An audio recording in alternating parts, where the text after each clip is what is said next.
Ayan, hello po sa ating lahat, Team Edsin. Ako, grabe pala kung magalit. Yung sponsor ni Beyonce. Ay, naku, sinupalpal po. Sinupalpal po ni Sir Leo Di ang isang basher. At pinangalanan pa po. Diba? Aray, ang sakit. Ang sakit palang sabihan, ate, na tumahimik ka, wala kang ambag kahit piso. Diba, basher, supalpal, napakasakit.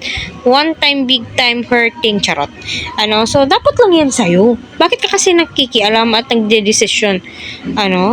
Yung mga sponsor nga, wala kang marinig, diba? Wala kang marinig na nagre-reklamo sila. Ikaw na nanonood, nakagaya ko, ang dami mong sinasabi, kaya deserve mo din pong mapagalitan ng sponsor. Syempre, sponsor po yan. Kailangan din po niyang ipagtanggol. Kailangan niyang ipagtanggol ang kanyang beneficiary kasi kilala niya si Beyonce. Kilala niya kung anong katangian meron si Beyonce. At for your information, hindi po deserve ni Beyonce na siya ay i-bash. At hindi din po natin pwedeng pangunahan yung mga sponsors.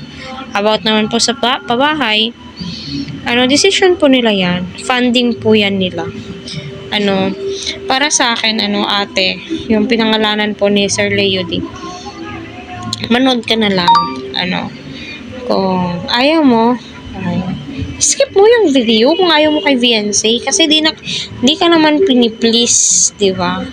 Basta kami na Team NC, masaya kami kung yung mga narating ni Beyonce at never namin nakitaan na si Beyonce nagmalaki, nagmataas, kaya nakakabilib kung ano man or yung ugaling meron si Beyonce. Kung ano man po yung mga natatamasan niyang blessings, deserve ni Beyonce yan. Diba? Deserve yan ni Beyonce. Kasi kita naman po natin napaka-pure, napaka-humble niya. Yung tipong mapapasana all ka na lamang po talaga sa ugaling meron siya, diba?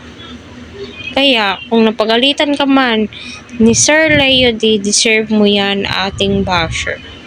Totoo naman talaga, wala kang ambag ni piso, kaya itikom mo yung bibig mo. Ang sakit kaya nun. Pagsabihan kang ganon, napakasakit nun. Para kang sinampal. Sobra pang sinampal. Baka para kang tinadyakan. Diba?